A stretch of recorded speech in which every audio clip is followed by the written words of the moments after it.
This human is the first mob ever added to Minecraft, and it's just one of over 100 mobs added to the game since 2009. And we'll also see every mob that Mojang removed, like the redstone bug from 2013 or this angry ghast nether boss. Starting first with, why are they called mobs anyway? On May 13th of 2009, the first ever mob was added to Minecraft, and it was just called a mob because that's short for mobile. And while classic mob does refer to the original Steve model, there were a whole bunch that didn't fit into any generation of the game, those being Reyna, Steve, Black Steve, and Beast Boy. And it wasn't until the community named the second one of the bunch Steve that we finally got the name for the player character. And our first recognizable Minecraft mob wouldn't come until September 1st of the same year. Many of you probably already know that creepers were made because Notch messed up the pig model, but you might not know that when creepers were first added, they used to be a lot darker in texture than we're used to. And also, when they were first introduced, the creepers were just a melee attacking mob, a lot more like the zombies that we'd later get. And while they would still explode, it only happened after they died. But that explosion was much larger than we're used to, exploding in a 4x4x4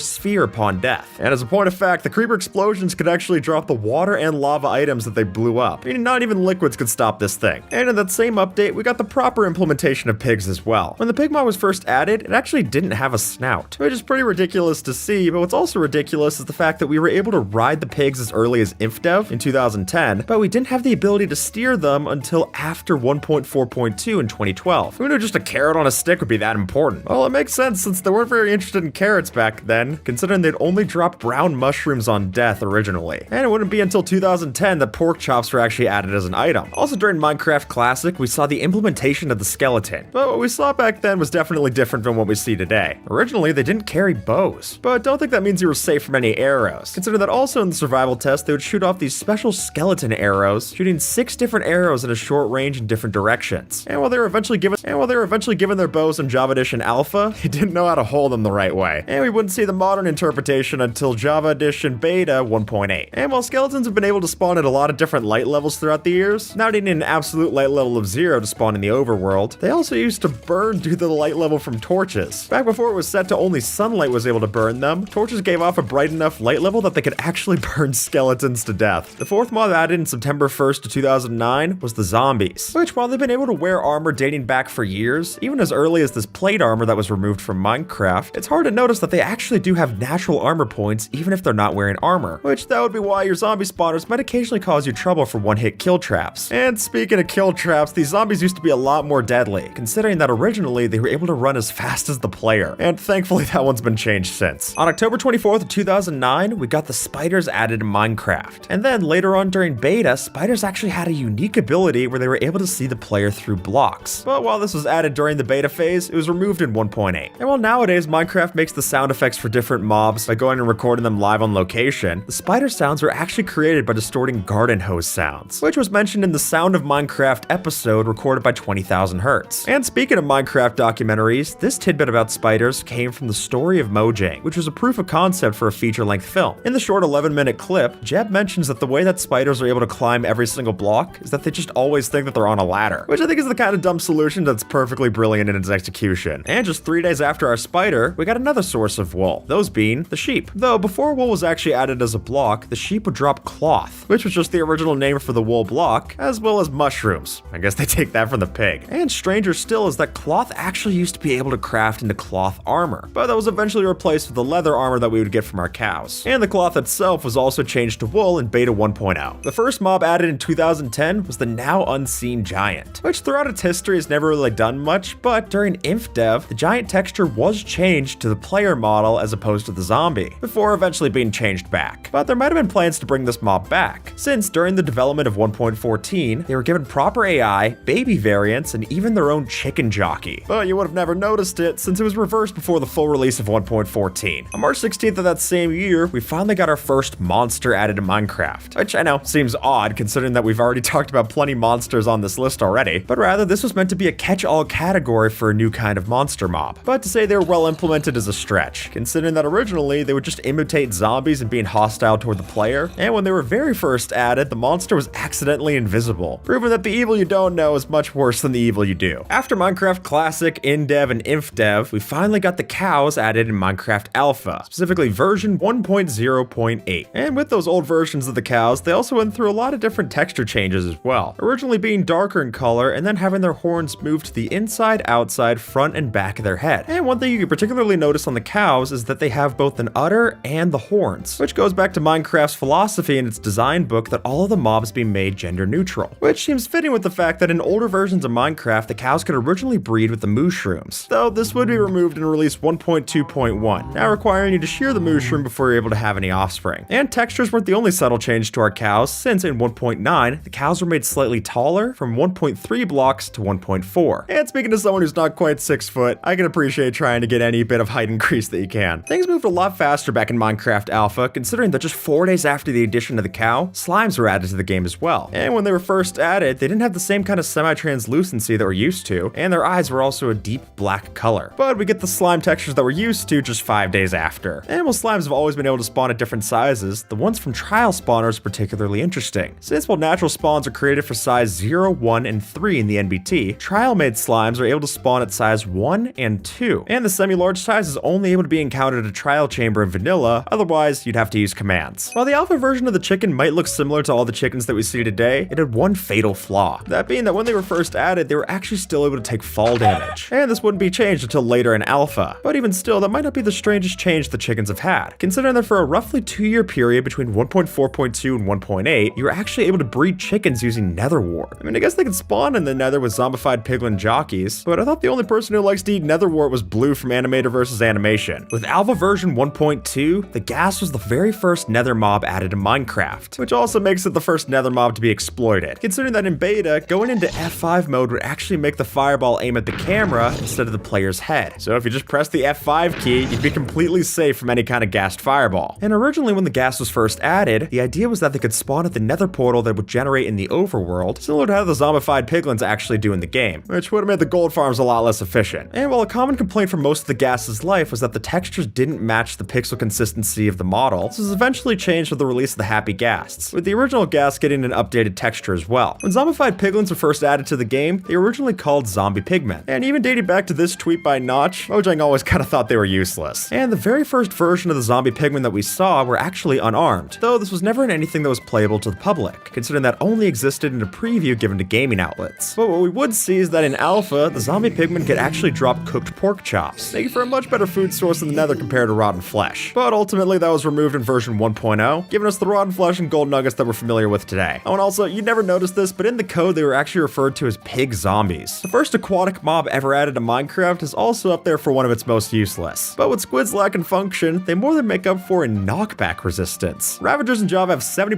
knockback resistance, but squids have up to 80, so you can't even get rid of them if you're trying hard enough. In beta 1.4, the wolves were added to Minecraft, and the original texture for them was very different from what we see today, originally having a dark face and legs. And when they were first added to multiplayer, considering that most features came to single player first back then, they used to always make whimpering sounds, even if they were at full health, making for one of the earliest noise machine pranks. And one thing that's interesting about wolves is that taming a wolf increases its health by 5-fold, taking it from 4 hearts or 8 HP up to 20 hearts, which is double our life total, and it's actually the same as an Enderman. This entity was only added to advertise the Pocket Edition on the Xperia Play device, which don't worry, I had to look up too. It was this thing, a Sony spin-off phone that you would slide up and play different games on. And that was where we would find this mob, the Builder, which had the ability to both place and break blocks before exploding a few minutes after you would spawn it. And they were only found in a special version of the game never meant to release to the public. Beta 1.202 2011-05-17. And a much more annoying mob that was actually added to the game was the Cave Spider in Beta 1.8 pre-release. So while their poison and small size makes them annoying to deal with, it is worth noting that cave spiders actually are incapable of trampling crops. I don't know why you'd ever notice this, they're never on the surface to check, but if you wanted to start a weed farm down there in the mines, you don't have to worry about that part of it. And in that same update, we had 2 other mobs added to the game, with the first being Enderman, which when they were first shown off at a demo at the PAX convention, Enderman actually dropped diamonds as a placeholder for the ender pearls that they'd later get. And this first version of them used to shoot off smoke particles and had green eyes, which already makes them unrecognizable, but the strangest part about this is that when they were first added, they actually could die to arrows, which was then changed in the full 1.0 release. And the other mob in the first adventure update was the Silverfish, which back when we had to deal with them then, they had as much health as the player before there was changed into the full 1.0. And while the texture for the mob existed in the code as early as beta 1.7, they weren't added into the game until beta 1.8 pre-release. And in 1.21, we got the infested potion effect, which made Silverfish spawn anytime they take damage. However, thankfully, Silverfish are the only mob actually immune to this, which prevents any kind of Silverfish spawning loops. On September 22nd of 2011, blazes were added to the game, and they used to attack creative players who would hit them. Cave spiders notably did the same, and it wouldn't be until a few updates later where this behavior was actually changed, considering